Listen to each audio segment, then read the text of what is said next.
So here we are at this apartment building in Abbotsford, where somebody has made a mess of these walls.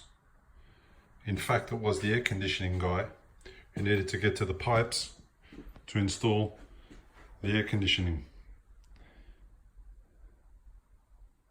Now the walls have been prepared to support the plaster pieces that are going back with these little support brackets and with a little bit of tape to support and protect from the seams when they're repaired from cracking.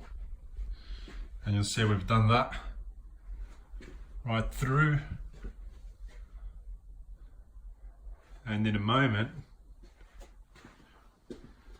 we are going to install the plasterboard. So now here are the plaster boards replaced, and if you're religious you'll agree that these walls are now very holy.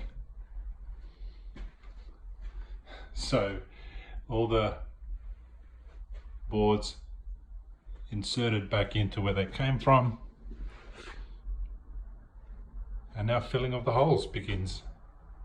So here we are after the first fill, and things look a little bit messy, but of course that'll sand up and look very good.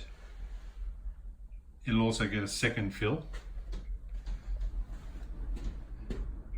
and that'll make it even smoother and make it look even better. So here is the third and final fill.